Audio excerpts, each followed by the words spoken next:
Welcome everyone to the University of York and to the Festival of Ideas.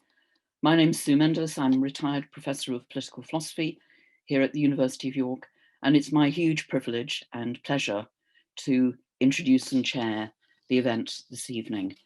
This event is the third in a series of events, the third and last, in a series of events which have been presented today under the theme democracy, debate, and disagreement. So we began with the tyranny of merit, moved on to news and fake news, and now we finish with the future of liberalism. Before I introduce our speaker, I have to make just a few general technical, it's always a dangerous moment, some technical announcements. So if you're watching live, you can ask questions throughout the talk using the Q&A button, which is probably at the bottom of your screen. And that's available at any time. So please feel free to ask questions. And then during discussion, question and answer, I'll do my very best to weave those questions into the conversation with our speaker. Today's event is being recorded, so you will be able to watch it again from the 20th of June on the festival website. There are subtitles available. If you look probably at the bottom of your screen, you'll see CC. If that is not showing subtitles and you want subtitles, press it. And if it is showing subtitles and you don't want the subtitles, still press it and it will revert, it will flip from one to the other. So with that housekeeping done, it's now my huge pleasure to welcome our speaker, Timothy Garton Ash. Timothy Garton Ash is author of 10 books of political writing or history of the present, which have charted the transformation of Europe over the last half century. Timothy's Professor of European Studies at the University of Oxford and a Senior Fellow at the Hoover Institution at Stanford University. His latest books include a new edition of The Magic Lantern, The Revolution of 1989, witnessed in Warsaw, Budapest, Berlin and Prague, and Free Speech, 10 Principles for a Connected World. He regularly writes a column on international affairs in The Guardian, and it's my very great pleasure to welcome him, to ask him to speak, and then to engage later in conversation and discussion with him. So Timothy, over to you. Thank you very much, Sue. It's a great pleasure to be with you in this virtual York and to be doing this with you, a very distinguished political philosopher of liberalism. Let me start like this. Ich bin ein Berliner. John F. Kennedy, Berlin, shortly after the building of the Berlin Wall. When I say Ich bin ein Berliner, I mean it in a slightly different sense. I mean, I'm an Isaiah Berliner. Ever since I read the essays of Isaiah Berlin in the late 60s and early 70s as an undergraduate, I have been a lifelong liberal. Very boring politics, no dramatic shifts from left to right and back again.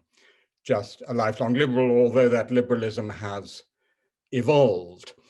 But to be clear from the start, when I say a liberal, I don't mean a Lib Dem, delighted though I am about that famous Lib Dem victory in a by-election just recently. I mean liberalism with a small L.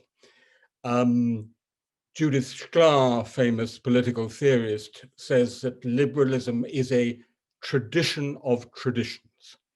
It is basically a close to 4-century-old history, both of political thought, political theory, but also of political practice.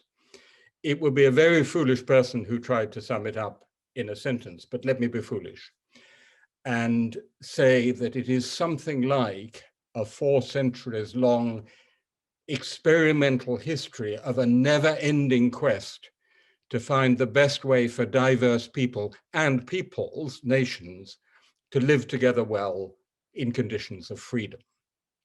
So individual liberty is at the heart of it. Only in the weird semantic universe of American politics could liberalism be somehow divorced from liberty? It's a core element, but of course there are many other elements around that. John Gray, in his excellent book on liberalism, identifies 4 ingredients: individualism, universalism, egalitarianism, and meliorism, the belief that things can be made better by human action. And I think it's fair to say that some or most of those ingredients are present in most variants, theoretical and practical, of liberalism, but in very, very different combinations. More recently, roughly since the 1930s and 40s, the small l word liberal has been used in combinations like liberal democracy or liberal international order or liberal societies as the common features and values underpinning those societies. And in that sense, of course, there can be liberal conservatives or liberal social democrats, as well as liberal liberals, or indeed illiberal liberals, but that's another story. Now, actually, the early 1970s was a pretty good time to start being a small L liberal. When I started traveling to continental Europe in the late 60s, early 70s, most of the countries in Europe were still dictatorships.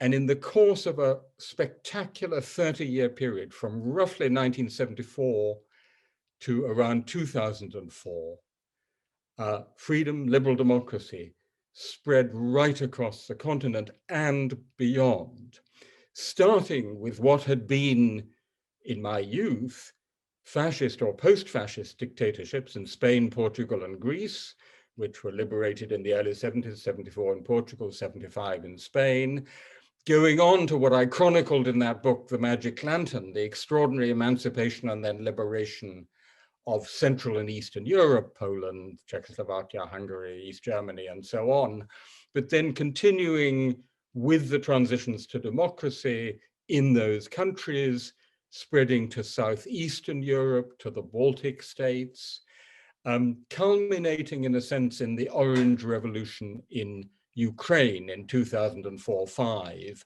when we believed that the forward march of liberal democracy would continue eastwards. And by the way, at that time, it was also possible to believe that countries like Turkey were moving, broadly speaking, in a liberal democratic direction, that India was developing or consolidating its democracy, and there were even signs of cautious hope or for cautious optimism in China. Since then, however, since roughly 2004, 5, 6, we have seen a complete reversal. And the tide, having flowed so strongly in that direction, has started flowing very strongly in the opposite direction, starting, of course, with the extreme hardening of the dictatorships in Putin's Russia, in Xi Jinping's China, in Recep Tayyip Erdogan's Turkey, but continuing back into Europe. Hungary, I would say, there's still a full member state of the EU, is no longer a democracy. Poland is very much a liberal democracy, and extending even to some of the most established democracies, liberal democracies in the world, the United States and even the United Kingdom. And so what lies behind what I'm going to say, this whole inquiry, is that sense of reversal, of threat, of crisis. And my question is simply, what should we liberals do about it? And let me just emphasize, I'm a historian by discipline. Being on this Zoom with such a distinguished political philosopher, I'm not a political philosopher, I'm not a political theorist. Mine is the practical question, drawing on many different disciplines and experiences, what is to be done? And I've attempted to answer that question in a long essay in Prospect magazine. There it is, The Future of Liberalism. And what I'm going to do in the next 10, 15 minutes is just pick out a few elements from that essay, which is the product of a lot of reading and thinking. I would commend it to you if you want to dig deeper. So what I argue in that essay is that for the renewal of liberalism, we need Neptune's trident. And its three prongs are, first of all, a defense of classic liberal democratic values and institutions and social forms of social organization, separation of powers, independence of the judiciary, a relatively neutral public administration, free press, crucially, freedom of inquiry in universities, and so on. Secondly, to address and understand the big mistakes that have been made in the name of liberalism over the last 30 to 40 years, which have contributed to the populist, nationalist, anti-liberal, reactionary movement that I was talking about a moment ago. And thirdly, the third prong of Neptune's trident, to see if we can find liberal answers to the new global challenges we face, such as the rise of China, such as global pandemics like COVID, such as the dramatic reduction of biodiversity, which David Attenborough has broadcast about so eloquently, and of course, above all, climate change. Now, I'm in this talk, for reasons of time, I'm going to say very little about that third prong, although it's obviously very important. But let me just tell you one figure from an opinion poll my research team did across the EU and the UK. And the question we put was, do you think authoritarian states are better equipped than democracies to address the climate crisis? 53% of young Europeans said authoritarian states are better equipped than liberal democracies to address the climate crisis. So there is a real challenge there in a lack of faith in the ability of slow-moving liberal democracies, depending on consent and on legal procedures, to take big enough and radical enough steps. But I want to leave that aside. I want to concentrate on the two first prongs and start by saying that in the broadest sense, what I think we liberals need to be to address these challenges is to be self-critical fighters, self-critical fighters. So there's an old calumny addressed to liberals, which is that because they're so concerned about toleration, about getting people to rug along, living with diversity, that they tend to be appeasers, compromisers, relativists, a charge leveled against Isaiah Berlin. The old joke is a liberal is someone who can't take their own side in an argument. This is a calumny. Liberalism at best has always been a fighting creed, and we need that fighting spirit. So if our own judges are denounced as enemies of the people, a phrase, by the way, that descends from Robespierre via Lenin to the Daily Mail, if the government tries to prorogue parliament for 5 weeks at a crucial moment of national decision, if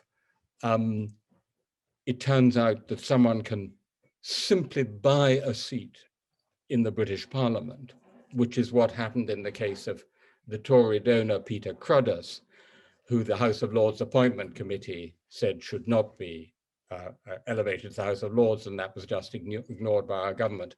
If, as has just recently been announced, the Independent Electoral Commission is to have its wings trimmed because it had the audacity to challenge the conduct of the Prime Minister. If there are significant threats to free speech in university or to our public service broadcaster, we have to fight. We have to fight, peacefully, of course.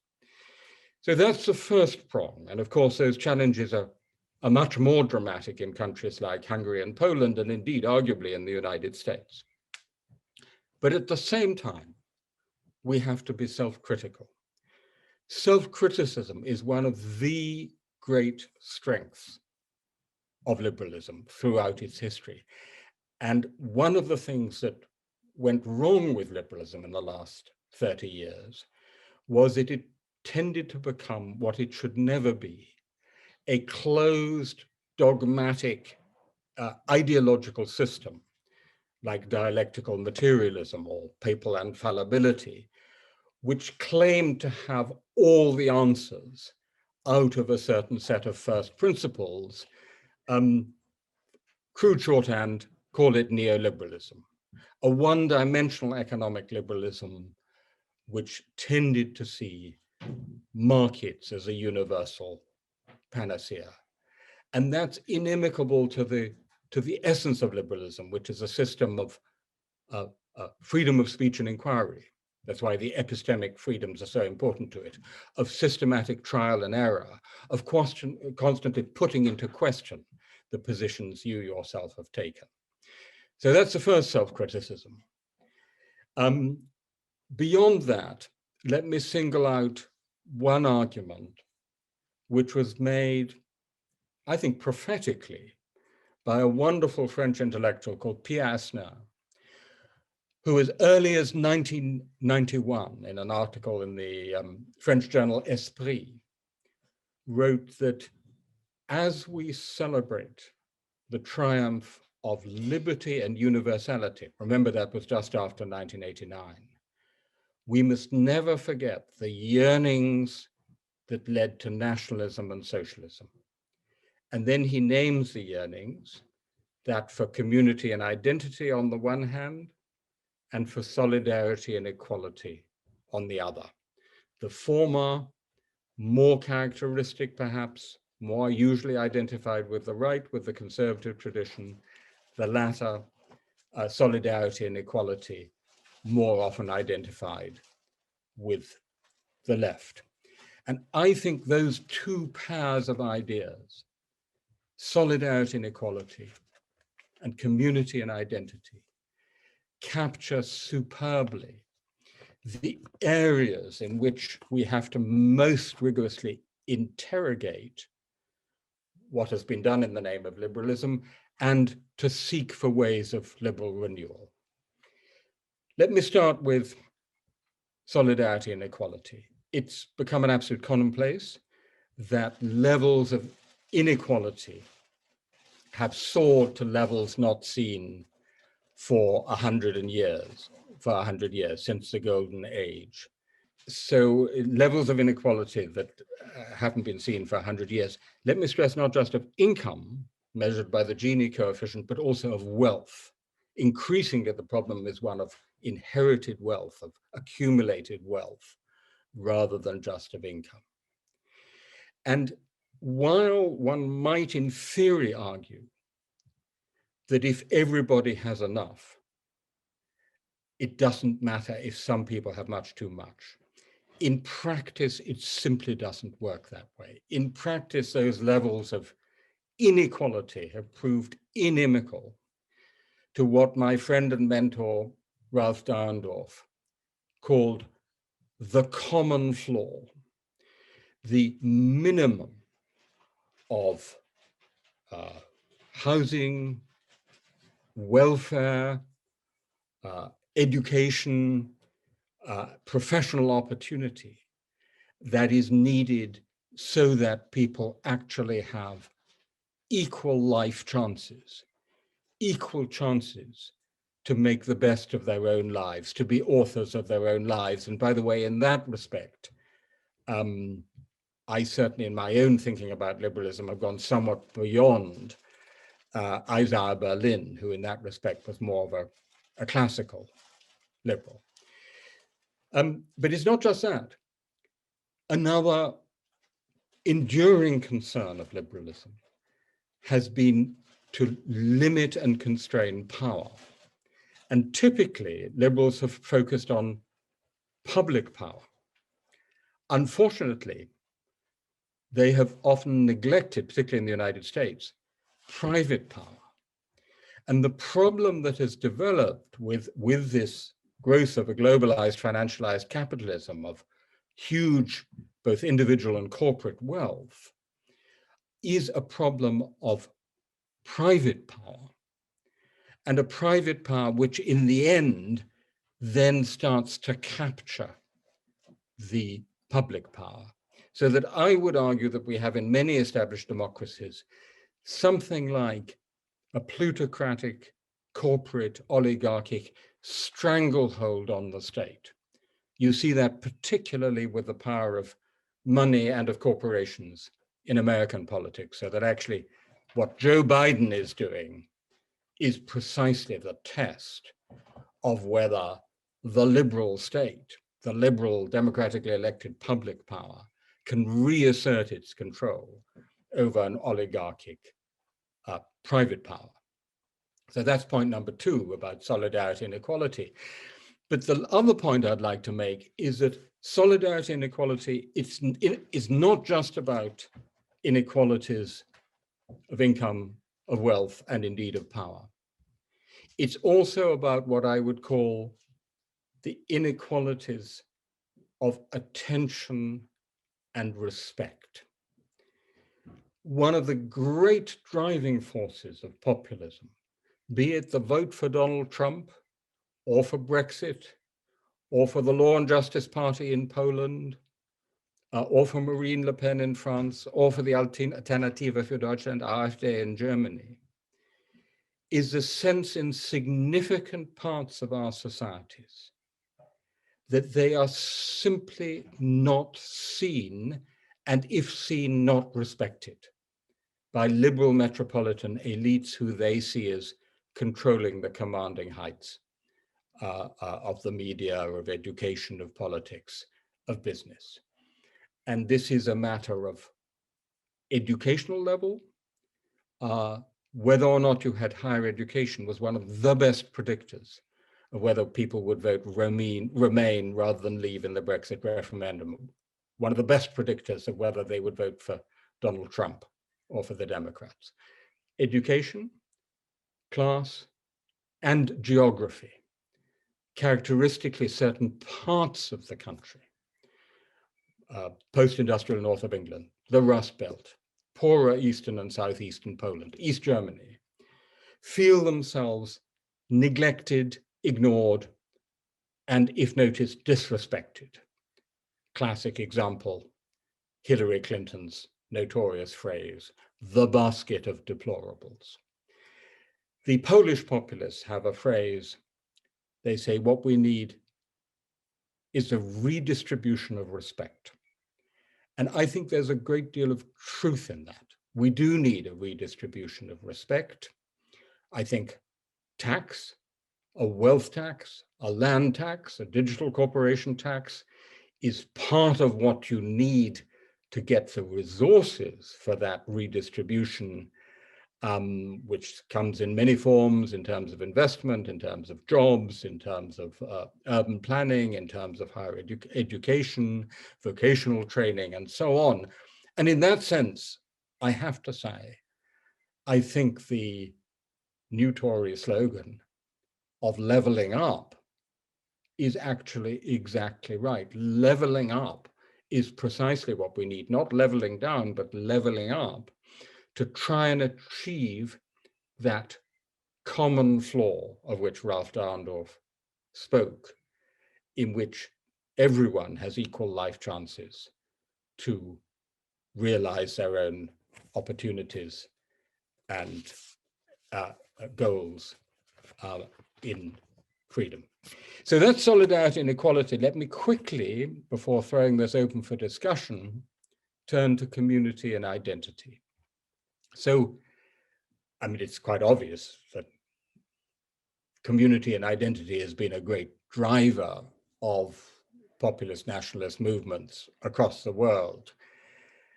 This is partly about the old weakness of liberalism, that it can have too much, as it were, hypertrophied individualism. Jeremy Waldron has a great phrase about the self-made atoms of liberal fantasy, but I would argue that liberalism, at best, has always understood that people are not the self-made atoms of liberal fantasy, that they're embedded in communities and societies, and has always tried to strike a balance between the purely individual and the community, the communitarian. But actually, in my view, our bigger mistake was not so much a wildly exaggerated, hypertrophied individualism, although that is perhaps visible in the most sort of economistic versions of neoliberalism, but in what communities and what identities we talked about and which we neglected. Actually, liberals talked a lot about identity, but it was identities of smaller groups within the societies, for each of which it was felt important to have recognition of their distinct cultural, ethnic, or religious identity, crude shorthand identity politics, so that in the end, everyone seemed to be entitled to their identity politics, except the majority or the plurality in the society. And that leaves the door open for Donald Trump to come along and do white identity politics in the United States. As for community, we talked a lot about community. We talked about the international community. And we talked about these smaller communities in a multicultural society.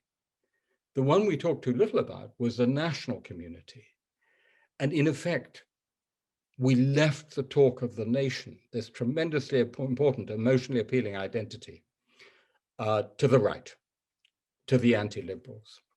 We also, I think, underestimated the traumatic impact of the sheer pace of change, which came after 1989, with the forces of globalization, liberalization, Europeanization, digitalization, all coming one on top of the other. Mary Shelley has a great line that nothing is so painful to the human mind as a great and sudden change. And that seems to me a small c conservative truth that we neglected. When I was campaigning for Remain in the Brexit referendum, it struck me very much that very often that was what people saying. It's simply been too much change, too fast. And let's be honest, there was very much not just change, but also very high levels of immigration.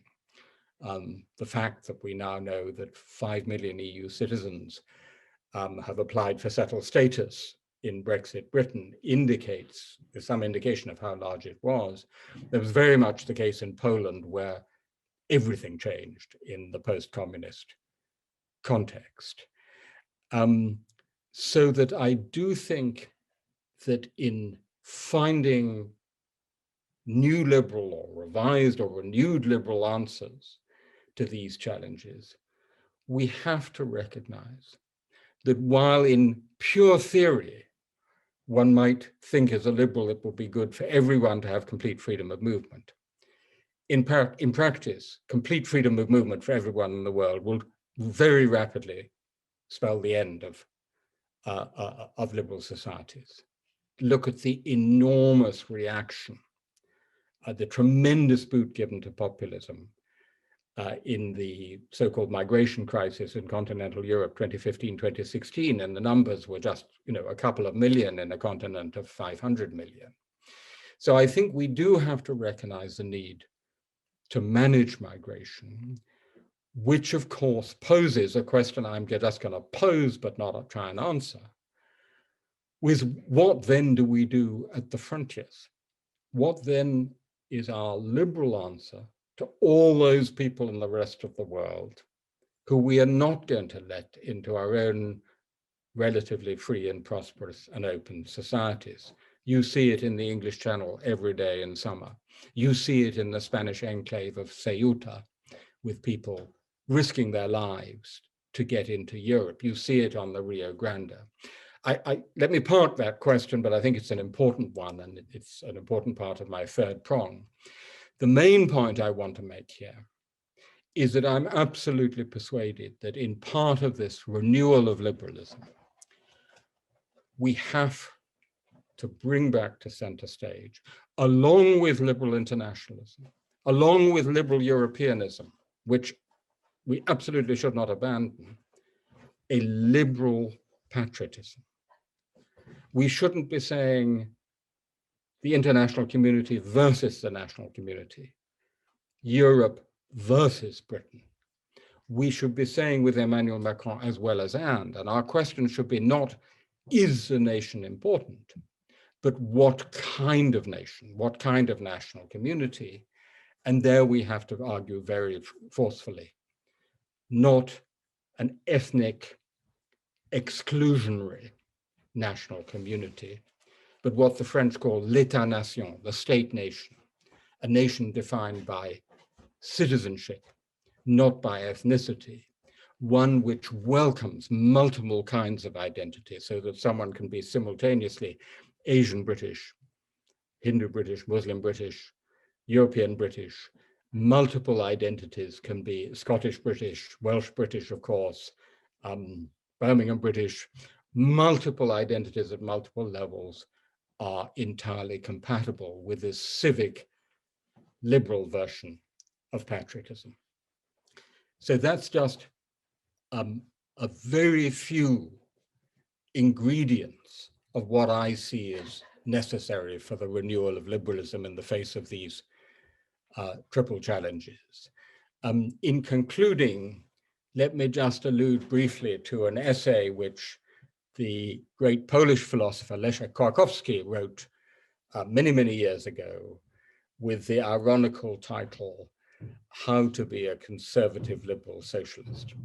And his point was that there are many, many fundamental positions in the conservative, socialist, and liberal tradition, which are actually, so far as he can see, compatible. And in a way, to summarize my argument, I would say that we need to be conservative, socialist, liberals. Liberals above all, liberal remains a noun, but drawing on insights, valuable insights from both the conservative and socialist traditions, on community and identity, and on solidarity and equality, to ensure that liberalism has another great 30 years. I look forward to the discussion. Thank you very much indeed. There was a huge amount in there, and I'm most grateful to you for all those thoughts. We've some questions here. We've a large audience here, and we've some questions.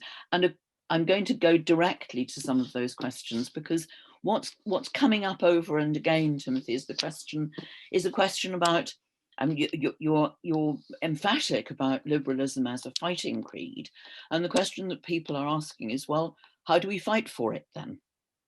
So could you give us some examples of that, or give us an idea of how we act in the public world? Do you want to be a bit more specific about the context in which we're asking this question? Is the context Britain specifically, or? I think for the time being, yes. Because I think it does obviously vary very much from place to place. From place to place. Exactly. If we were in Belarus, it would be a different set of instruments and different set of strategies. So I think that in the British context, first of all, I really think it is quite shocking how the elements of pluralist liberal democracy, what one would technically call the anti-majoritarian institutions, have been eroded at the edges in this country. Those attacks on the independence of the judiciary, the neutral public appointments, the way in which really important and supposedly independent public appointments are made now. As I mentioned, the attack on the Electoral Commission. So I think a laser focus on defending those key anti-majoritarian institutions is one element in it. I think a second element that I would want to mention, because we're talking in a university, and I, of course, work in a university, is to take the issues around free speech in universities, where actually the government, in the name of defending free speech in universities, is itself one of the threats to free speech in universities, let it be said. And here, I think the liberal approach to this is to understand that we are living through a genuine generational shift in attitudes, in priorities, which also affects free speech. And rather than just saying you must keep the Cecil Rhodes statue and you cannot have any no platforming and all of this is terrible, I think it's really important to engage, as I try to do with my students, to understand what they're on about, and they have important points to make, and then to see how we can combine the really essential parts of liberal positions on free speech with those normative adjustments which have been made throughout the history of liberalism and throughout the history of free speech. What we call free speech today, by the way, is basically a product of the generation of 1968, of the 60s. That was a big normative shift. So that's a second area. The third area, not to go on too long, is politics itself. I mean, the fact is, if you look at the opinion polls, there is, broadly speaking, a small L liberal majority in this country. But it's a narrow majority in this country. And our problem is that we're the first past the post electoral system. And with a nation made up of 4 nations, so different parties in Scotland in particular, but also Northern Ireland and Wales, it's very difficult to achieve a liberal majority. So that I think old-fashioned politics, which means concretely actually getting together and working out the electoral alliances or the electoral pacts, is a really important part of turning what is still a potential smaller liberal majority in this country. It is absolutely not true that England, in its sort of l'Angleterre profonde, is a profoundly reactionary, chauvinist, nationalist country. It isn't. It's still the England of George Orwell and John Stuart Mill. It is converting that potential majority, which is there in British society, into an actual political majority. So there's 3 things on Britain concretely. Thank you very much. And now, though, I'm looking in the question and answer again, this perhaps won't surprise you that you're coming as a defender of liberalism, you're coming under attack from those who say, well, insofar as this is he's appealing to levelling up, well, that's really socialism, isn't it? That's where we're going. And then others who say, well, insofar as this is a defence of freedom of speech and liberty, well, that's really not socialism at all. That's a different thing. So I suppose there's a question about whether the liberal position that you're describing is in the real world stable. I mean, how can we do the levelling up whilst retaining liberty, for example? So let me answer that, at least initially, indirectly, by pointing to an absolutely formative moment for the societies we still live in, which is post-1945 Britain and Europe, when everything was in ruins. Pre-45 societies had been largely destroyed. I mean, either physical ruins, but also in multiple ways. And actually an extraordinary new consensus was built. And social democrats, democratic socialists, and Christian Democrats, particularly in continental Europe, but also in this country, let's remember liberals and small conservatives, liberal conservatives, pulled together to create a social market economy, but with a strong welfare state, with strong provisions of social security. And it's something along that lines I have in mind. In other words, it doesn't eliminate the political competition, the different positions. As I said, you have liberal conservatives will still be conservatives, liberal social democrats will still be social democrats, but it's finding a consensual core for liberal democratic societies, which will equip them to address these huge challenges that we face. So can I press you a bit on that? Because you began by referring to Isaiah Berlin, and of course, famously, Berlin tells us that freedom for the fox is death for the chicken. And I suppose to press you a bit harder, to me, that's what I'm sort of putting to you, is that to the extent that liberalism is first of all about liberty, people, and you've identified cases yourself, people will use that liberty in order to triumph over others. So there's a conceptual question really about the relationship between liberty and equality. Those two values seem to me to be in a difficult balance with one another. Correct, absolutely right. But, and of course, Isaiah's answer to that was value pluralism and all of that. But I mean,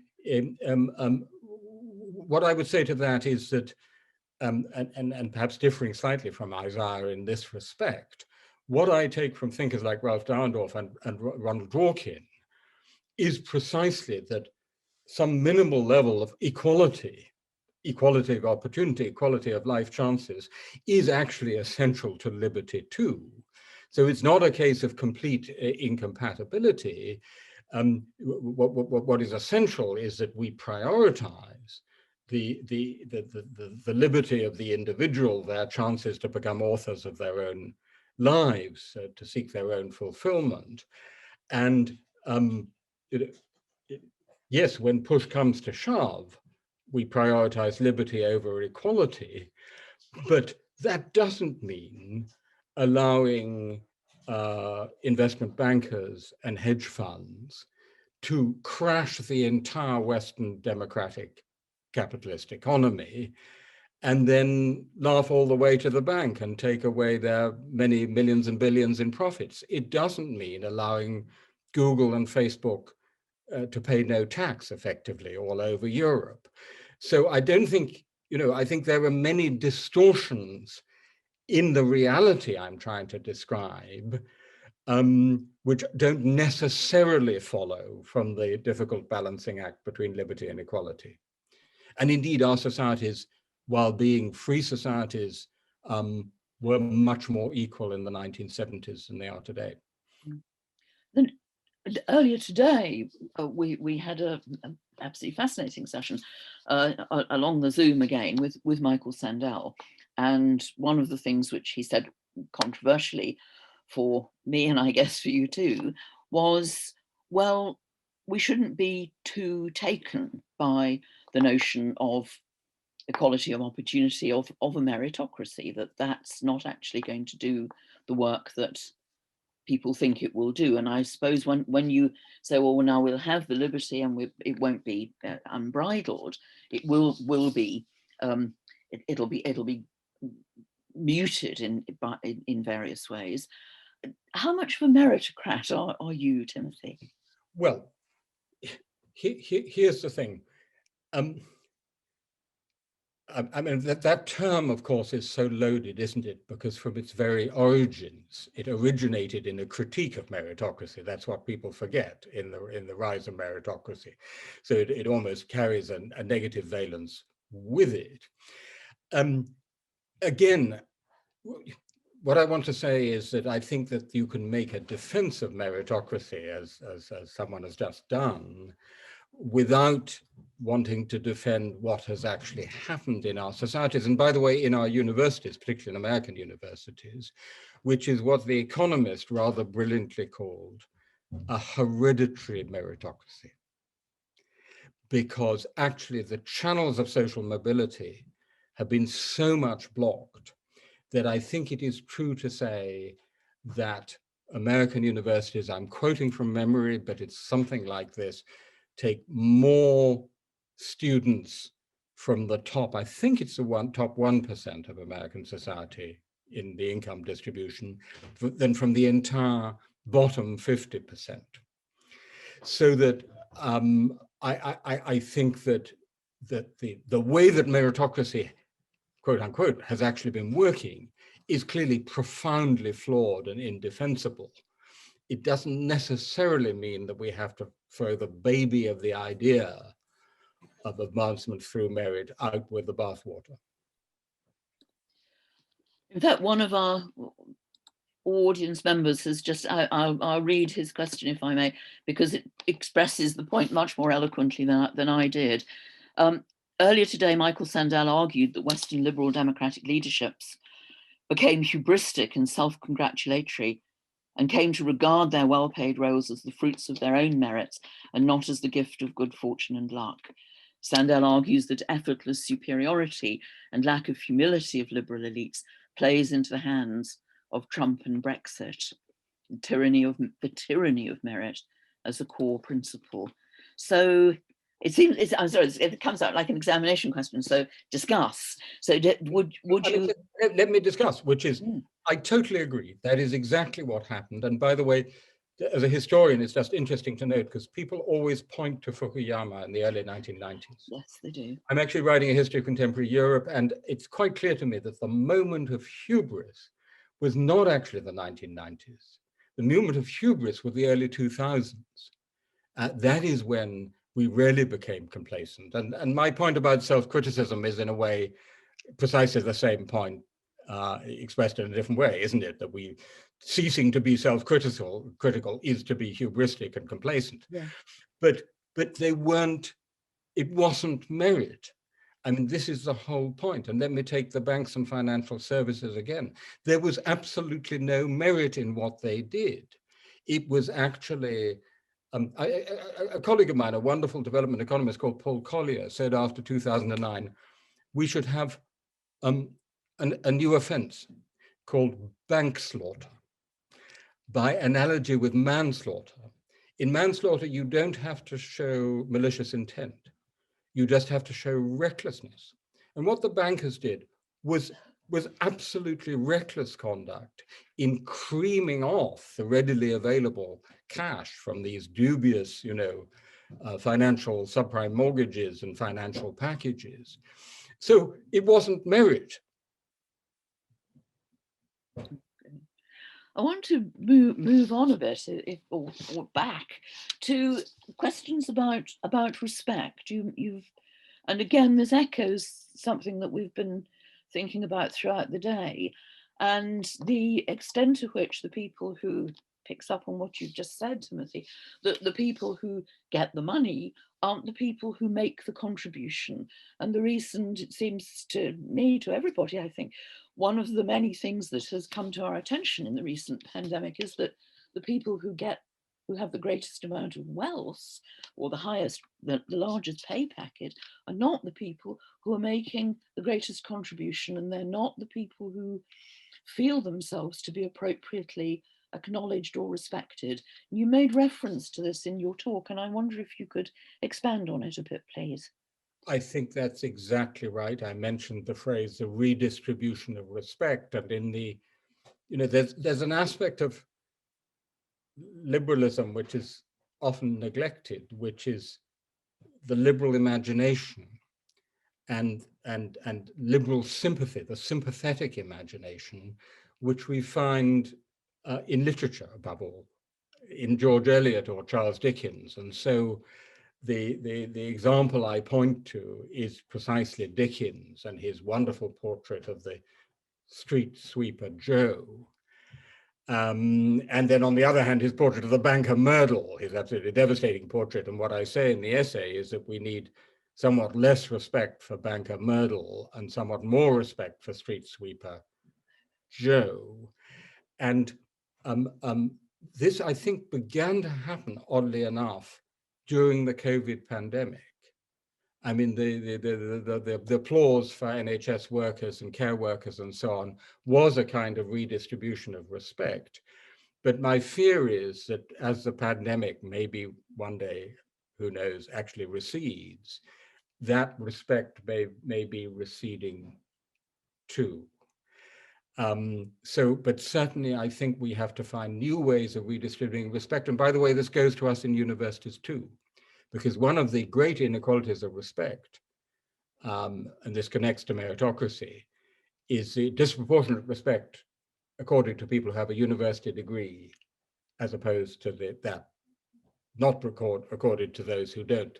So I think looking for ways in which other kinds of ability, other kinds of merit, if you will, other kinds of social contribution can be genuinely and not condescendingly acknowledged is an important part of the agenda. There's a suggestion earlier that this should be considered as what's been called contributory justice, and that what counts as just is a function of what people contribute to the society. But I mean, you indicated just now that the acknowledgement that was shown to key workers, to health workers in the early part of the pandemic, may just evaporate. And I think that is a very serious fear, that without some sort of state political, economic endorsement of the contribution that's made, maybe I show too much of my own, more of my own politics than I should. Standing on the front door clapping isn't really a great deal of respect in the longer run. No, I absolutely. It has to be backed up by concrete actions, and those actions are going to be expensive. And we already have unprecedented levels or very high levels of public debt, particularly post-COVID. Therefore, the money has to come from somewhere, so that you actually have to be prepared to do what Joe Biden is prepared to do and take quite radical steps to take some more money, particularly from the very rich. So that I think there's a direct correspondence there. By the way, on contributory justice, which is a lovely concept, I like that. Adair Turner, who was the head of the Financial Conduct Authority in Britain, famously said, and I think about 2010, 2011, that so far as he could see, the financial sector served no socially useful function. Pretty interesting comment from the head of the Financial Conduct Authority. So that I think the two parts of this, what we have just been talking about, that is to say, the recognition, material as well as symbolic and cultural, for the contribution of other parts of society, actually is inextricably connected with, as it were, not only taking a bit more from the very rich, but also perhaps taking a bit of the respect away from the very rich because it hasn't particularly been earned. I have a question here about the connection between liberalism and democracy, and whether these two will be compatible with one another, even when the inequalities that you mentioned, of power and so on, are ironed out. And we have this phrase, don't we, liberal democracy. And I suppose the question is asking, well, do we have to have is the democracy something that's fully compatible with the liberalism? So that's a great question, because as you very well know, someone like Viktor Orban in Hungary says, we want democracy, but not liberalism. He counterposes democracy to liberalism, democracy understood in a strong majoritarian sense. We have a majority, so forget about all the countervailing institutions and the constraints and the checks and balances. We are speaking for the people, and the majority is the majority. And this thing, liberalism, is an enterprise of condescending elites in Brussels or wherever it may be, who are telling us, who think they know better what's good for us. And by the way, that connects to the point about meritocracy, because it also, to use another ocracy, epistocracy, the cognitive elite, the rule of the well-educated, is kind of a part of that critique of the liberal enterprise. So, in short, we face precisely a challenge which comes from the aggressive counterposing of democracy to liberalism, democracy in a strong majoritarian form. I always like to say that Viktor Orban is implementing the theory of the British Constitution, because, of course, the theory of the British Constitution is that our parliament is completely sovereign, bar the Human Rights Act, and therefore, if Parliament decided one day that all red-bearded people should be executed, in constitutional theory, all red-bearded people should be executed. As we know in practice, there is all sorts of checks and balances in Britain, which unfortunately are not so present in Hungary, which is why I say he is implementing the theory. So what we have to do is to start with the recognition that liberalism and democracy are separate and distinct things, and to find precisely how we combine them, or if you will, recombine them. Well, that's very interesting, because my initial interest as well began way back with John Stuart Mill, who of course is a very, very great liberal, but notoriously had difficulty in accepting that the less civilized, the less well-educated, the intellectual non-elite were people who were fit to vote. I mean, there's a very interesting connection there, because he thought that really one had to be a decently educated person to have the honor of the vote. And an American venture capitalist was quoted by Edward Luce saying he thought people should have to take a general knowledge test before they were allowed to vote in the United States. But an even more extreme example of this, and of course part of the burden of liberalism historically, as you know very well, is colonialism. There's a really interesting book by a friend of mine called Rudrangshu Mukherjee, who's an Indian liberal of endangered species. And he says, you know, in a way, the logic of imperialism, and of course, John Stuart Mill's day job was in the East India Company. Yep. And he thought famously that people like Indians, in their nonage, as he called it, really weren't right for democracy. And Rudrangshu argues that you know that colonialism was, in a sense, in the logic in the logic of liberalism. So it's an absolutely valid challenge, to which, however, I think there are valid responses. Well, I think we're going to need to finish, but I suppose in the beginning is the end, because one of the most vocal and I think most powerful advocates of that view is Isaiah Berlin, that he is really, really very intent indeed on not moving from a commitment to liberalism to the imposition of views on others, isn't he? And that's part of his pluralism. Exactly so. So in that sense too, I really am a Berliner. So it's liberalism and pluralism, which are also two distinct things.